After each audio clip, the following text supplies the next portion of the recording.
This morning, we continue our special series examining the government's first year in office, and we now turn to the Ministry of Foreign and CARICOM Affairs, where the focus over the past 12 months has been on ensuring that diplomacy delivers real, tangible benefits for the people of Trinidad and Tobago. So from strengthening key international partnerships to securing grant funding, expanding visa-free travel, and positioning the country for greater investment and economic opportunity, there has been a clear shift toward a results-driven foreign policy. We've also seen increased engagement on the global stage, deeper collaboration within CARICOM, and a renewed effort to support nationals at home and abroad. Well, joining us now is the Minister of Foreign and CARICOM Affairs, the Honourable Sean Sobers, as we take a closer look at the progress made so far and what lies ahead. Good morning, Minister.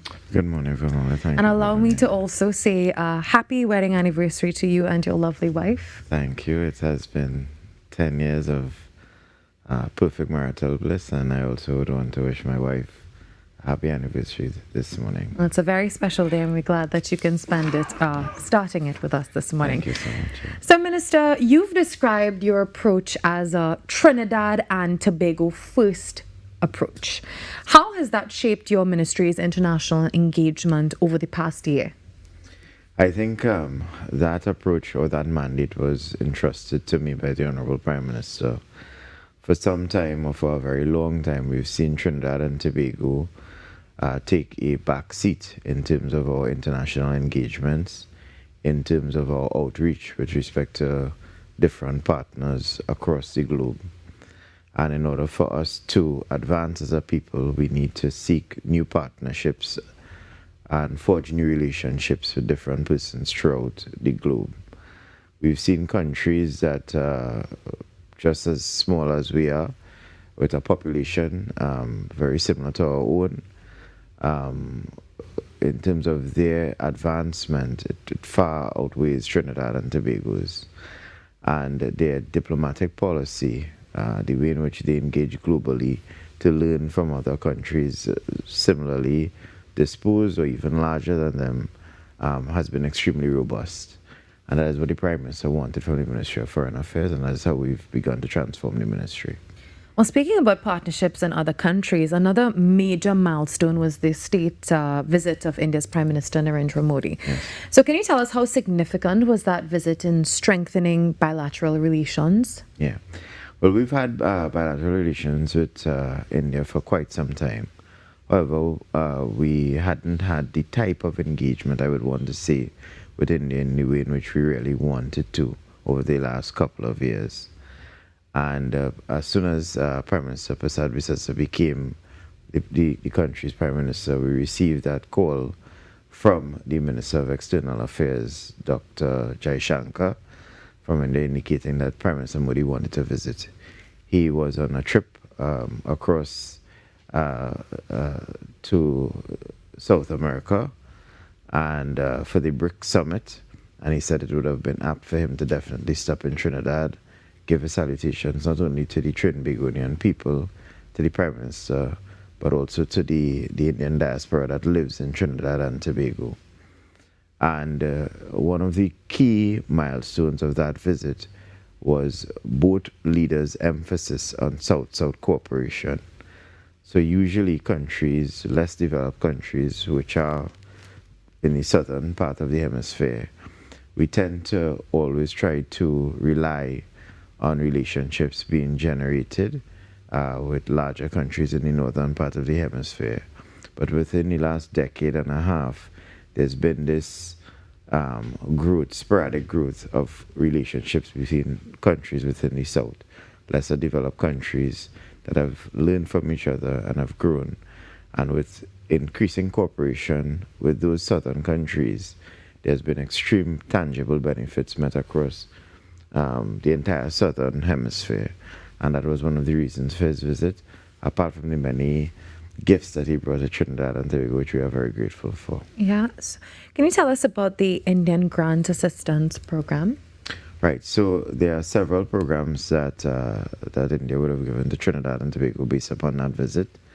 Some of them have to do with sports. Some of them have to do with the limb camp, which is fully operational. I think to date we've given out more than 700 or 800 persons. They've been fitted with limbs, various types of limbs.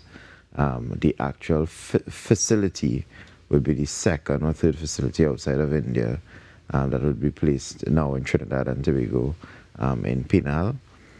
So that will be a continuing engagement in terms of assisting persons who lose limbs for through varying incidents. We also had cooperation with respect to an agro-processing plant, because we appreciate that our food export bill is extremely high, and we want to encourage farmers through the Ministry of Agriculture. Minister Ratiram is doing a fantastic job to get them to grow more so that we could process those things and have them exported so they have longer shelf lives. They could take the transit of the exportation and whatnot. Additionally, there has been cooperation, medical cooperation, apart from the limbs, with respect to sea ambulances, hemodialysis machines, and also laptops, because India is extremely big on education, and that is something that the Prime Minister holds very key to her heart as well too. Yeah. So I want to move away now to the United States. So that's another area where we continue to have relations as well. Now, Trinidad and Tobago has continued to strengthen our military partnership with the U.S. So what are the key areas of cooperation under this arrangement? So definitely our engagement with the U.S. has expanded, I think, 1,000-fold since coming into office. Again, we've always had a very good relationship with the United States, but I would want to say we have a much better relationship with them now. Our Prime Minister and the White House, they share a very, very close relationship, and we work extremely closely with the U.S. Embassy here, with the Secretary of State, and what it has allowed us to do is expand, apart from military to military cooperation. A key focus would have been on energy and the introduction of a lot of U.S. investors into Trinidad and Tobago, which was not something that was prominent before.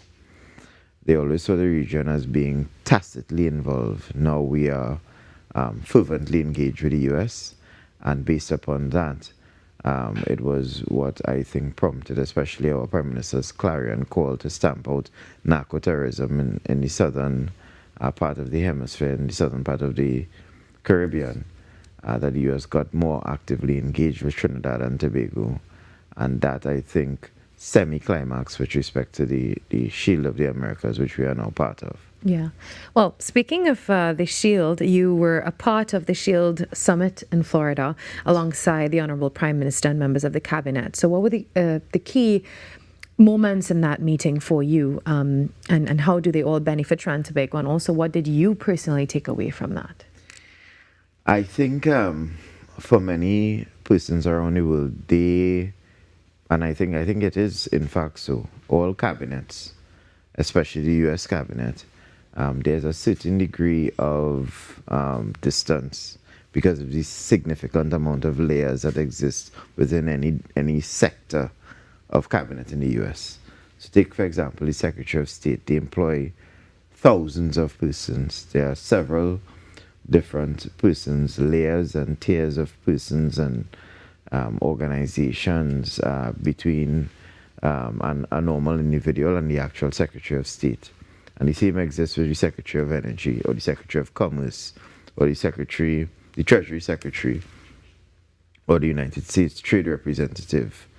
And what we were allowed to do at the Shield of the Americas was all of those tiers, all of those different sectors that separate the actual person representing that particular cabinet office were removed, and you had a one-on-one engagement, which is something I think has never occurred before. So, I mean, I don't want to publicly say, but I will publicly say, coming out of that meeting, we have actual personal telephone relationships now, direct telephone relationships now with the Secretary of State, the Secretary of Treasury, the Secretary of Commerce, the Secretary of Energy, which is extremely important, Secretary Wright, Secretary Rubio, many staffers in the White House, Mr. Stephen Miller. So the connection now between Trinidad and Tobago, this administration, and literally nearly every single person within the White House is physically there. I mean, we will not use it sporadically, but I have had cause to call and actually speak to Secretary Wright within the last coming days. I've had cause and I've actually spoken to Undersecretary of State Chris Landau. We've had cause to speak to Secretary of State Marco Rubio. And there's no more bureaucracy. I mean, we still liaise with the U.S. Embassy because the Charge and her team down here are fantastic and we appreciate them, we love them. But if we do need to actually literally pick up the phone and call the Secretary of State, it is literally just a phone call away now. All right, thank you for that, Minister Sobers. We take a short break, and when we come back, we continue our conversation with the Honorable Sean Sobers, Minister of Foreign and CARICOM Affairs.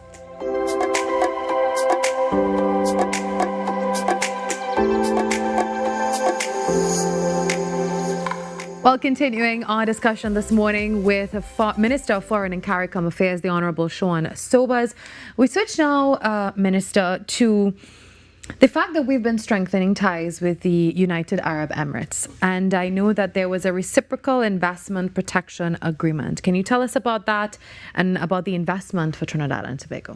Right. So one of the mandates also given to the ministry, again, in terms of reaching out to different partners was, listen, we don't really have much of a relationship with the Middle East, which is kind of strange because we have oil and gas sector that dates back over 100 years.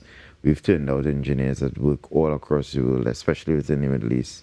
We have a large diaspora that exists in the Gulf states, which is Qatar, the United Arab Emirates, Bahrain, the Kingdom of Bahrain, Saudi Arabia, and Oman, and we've never really had any significant relationship with any of these countries.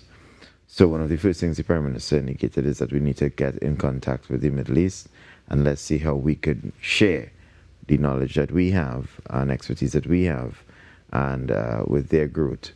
And so one of the first countries that we were able to have that discussion with was the United Arab Emirates. The Foreign Minister of the United Arab Emirates, Sheikh Abdullah, is actually the brother of the President of the UAE, and he is an amazing person. He has quite a fantastic team on them. Nora Al-Kabi, we speak all the time as well too. She's amazing. She's the Minister of State in the Ministry of Foreign Affairs. And on that particular, we visited UAE on 2 occasions, but in terms of that particular agreement that you spoke about, the UAE is a country that attracted a lot of investment that allowed them to build their country. When people think about the UAE, they think about Dubai. The capital of the UAE is actually Abu Dhabi. That's where all the oil and gas actually takes place, the money comes from. And when we had discussions with them and we went to Dubai and we spoke to Sheikh Maktoum and the other rulers in Dubai, and they gave us their plans, all of it centered around investment. So in order to make Trinidad and Tobago investable for those types of persons who invest in the UAE, we're talking about people from the UK, Spain, France, and even further east, this type of investment treaty, reciprocal investment treaty, to protect the investments when they come to Trinidad and Tobago is important. Nobody wants to pick up $1 billion USD in hard currency and come to Trinidad and Tobago. They invest in a plant, and then tomorrow there's a change in administration, and somebody wakes up and says, listen, you see that plant that you invested $1 billion USD in? I want that plant. And we nationalize it, or we expropriate it, as they say. So this investment protection arrangement allows, apart from that being lucidly written into the arrangement, it also allows them to have means to commercially arbitrate matters if there are disputes, so that there's dispute resolution mechanisms built into it, which encourages investment protection and the appetite for investment from that side of the world to Trinidad and Tobago. Yeah. Well, there's so much to cover, over the past year. So I want to switch now to the United Nations General Assembly. Yes. I know that Trinidad and Tobago has really been active there. What key priorities have you advanced there? Right. So, I think the most major one is that we are currently vying for a seat at the UNSC, the United Nations Security Council. The UNSC has 5 permanent members, and there are spaces for non-permanent members, which rotate every 2 years. Trinidad and Tobago is geared towards being elected as a non-P5 member for the period 2026 to 2028. The elections are in June, I think the 5th or the 6th of June. And I think that will be one of the largest milestones that we would have had at the United Nations within the last 20 plus years. The focus in terms of what we want to bring to the United Nations Security Council, because it is one of the most powerful organs of the United Nations. So sitting there as a non-permanent 5 member, apart from being just part of the room and part of the conversation, you actually have the ability to chair the UNSC at least 2 times within your term. So in going out there to get, apart from the support that we have from GRULAC, which is the Latin America and Caribbean, and the support from CARICOM, we've been going out to touch other partners around the world to ensure that we get their support. And they've been interested in finding out, well, what do you intend to do if you become a non-permanent 5 member? We focus on a mandate that the Prime Minister has given us, which is to focus on what affects Trinidad and Tobago first, and the wider Caribbean and the rest of the world.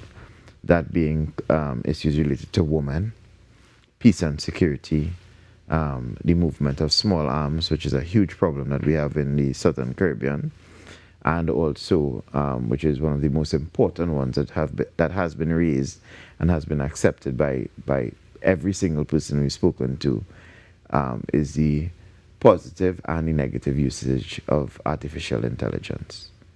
Yeah. And speaking of that, I know that we have had efforts to strengthen intelligence systems, also maritime surveillance and all of that. Can you tell us a little bit about that development as it relates to our national and regional security? Well, as Minister Alexander would like to say, I can't tell you a secret because it will no longer be a secret. Right? But what I can say is that we have partnered with several countries, especially with respect to the US, in strengthening our maritime borders. It has not been a secret. What has not been a secret is that our borders have been extremely porous for the last decade, which has allowed for the flow of guns, drugs, human beings, agriculture,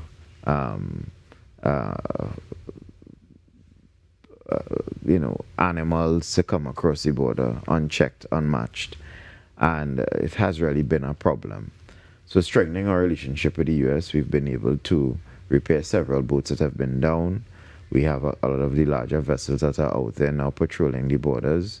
We are even strengthening our relationships with Venezuela to get assistance from them to help identify boats that are coming in illegally. And we're in the process now of even furthering those relations to deport persons who are illegally here and have not followed the correct process to get to Trinidad and Tobago. We are not a country that is big on nepotism at all, or on xenophobia, I should say. But what we are on is that you need to come here legally, and we will afford you all the rights and privileges just like any other citizen that is within Trinidad and Tobago. So another hot topic these days is, and this is on another side of the conversation. It's Sargassum, and I believe there is a project that's about to be undertaken, and it's exploring innovative economic initiatives like converting the Sargassum into high-value products. Would you be able to tell us about that project? Right. So there are several projects spanning several ministries with respect to Sargassum. As you know, it's something that is plaguing the Caribbean, especially in and around June, July. You have a lot of sargassum seaweed coming, and the sargassum becomes an extreme problem because it is on the beach and the coastline. And then when it begins to rot, it has a foul stench. And I mean, a lot of the hotel and hoteliers, they complain because their visitors, they would complain about it and whatnot. So many countries around the world who are also faced or similarly faced with such a problem, they found a way to transform the sargassum seaweed into material that can be utilized, especially for skincare and cosmetic products and whatnot. And that's a partnership that is taking place with the Ministry of Agriculture, the Ministry of Planning, and the Ministry of Planning, the Ministry of Rural and Local Development, with assistance from the United Nations, the UNDP, the country of Japan as well. We have some of our Scandinavian partners that are assisting us with that as well too. So really and truly what has to happen is that we need to formulate a mechanism where we could collect the sargassum at water before it hits the beach, and then we would be able to filter it properly and transform it into something that can be utilized for cosmetics and other good usages. Yeah, that's actually pretty interesting. We've had some conversations about that on the show, and it's amazing how you can take something that is proving to be such an issue now and turn that into, just an asset as Definitely, well for yeah. us. So, Minister, within CARICOM, there's been a focus on regional cooperation and security. So how important now has that collective approach been in helping with things like the transnational crime issue that we have? Right. So, I mean, we are the lead in CARICOM when it comes to national security and energy. We have had several discussions on the issue. It is no secret that sometimes we are split as a region as to how we think we should deal with some of these issues. I would want to publicly say that there are certain countries that are hinged to the hip as to the approach that Trinidad and Tobago has adopted when it comes to dealing with maritime issues and border security, which would be us, Guyana, Jamaica. Other countries, they have their own approaches, which we appreciate because they're sovereign states, but they are not so affected respectfully in the way in which we are when it comes to narco-terrorism and transnational crime. And we have adopted the approach, at least the three of us, criminals that are motivated by ideology are not as dangerous as criminals that are motivated by profit. And what we're dealing with are criminals that are motivated by profit. The monsters of today that Trinidad and Tobago and the Southern Caribbean have to treat with are far more worse. They are far more sophisticated than the monsters of yesteryear.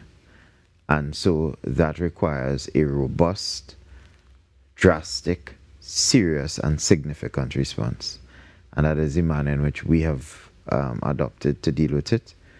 Some of it has been kinetic strikes in international waters, which we support through the US, and it has had a significant reduction on crime within Trinidad and Tobago because there's no access to guns, there's little or no access to drugs, there's no human smuggling because persons are not going to put people on boats when they know that there's a possibility that they can be destroyed. And we have had several different iterations of legal support on this matter to ensure that we are within the confines of the law when these things take place.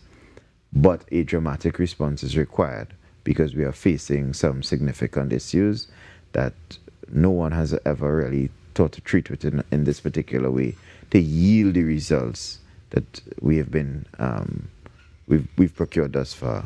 And it has all been based upon the Prime Minister taking a direct approach and walking that line no matter what detractors say. And it has shown tangible success. Minister, moving further now, how would you describe relations with Venezuela at this time? Yeah. Our relations with Venezuela continue to get better.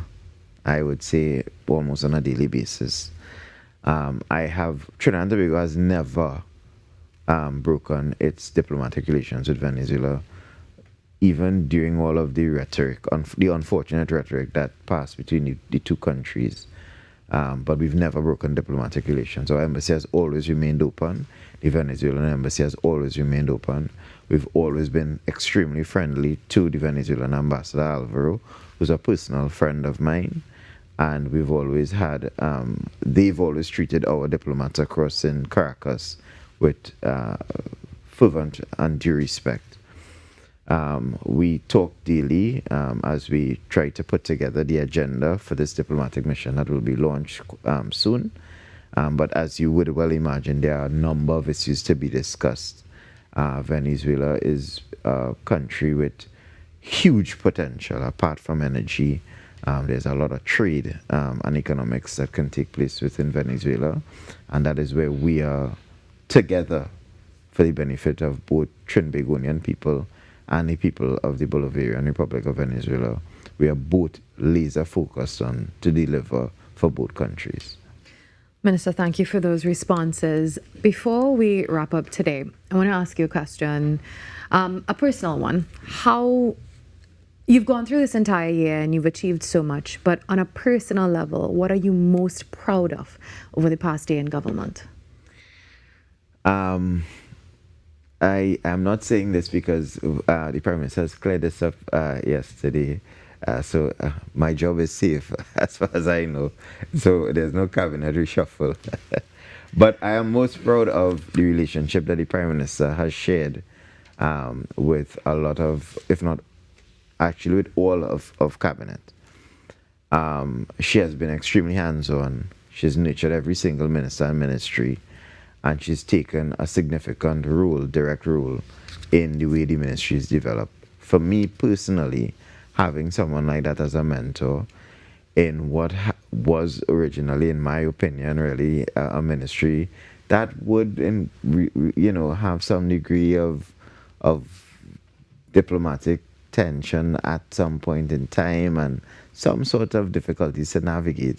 I don't think the Ministry of Foreign Affairs ever had this amount of work to do. But the Prime Minister has been there with me every step of the way. And all the achievements that the ministry has successfully procured since coming into office, we tether to her leadership.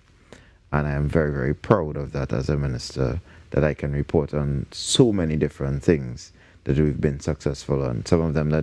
Many of them that we have not been able to touch on because of the short period of time that I've been here. Well, still, nevertheless, thank you very much for joining us this morning. So that was Minister of Foreign and CARICOM Affairs, the Honourable Sean Sobers, as we continue to wish him a very happy wedding anniversary. And we know your wife is probably looking on, and we hope it's a really special day for you both. I think she's maybe getting my daughter ready for school. All right, well, a special good morning to her as well. The time now, just about 20 minutes before 8 o'clock. We'll get ready now in a short bit for the link up with our next sister station on the list.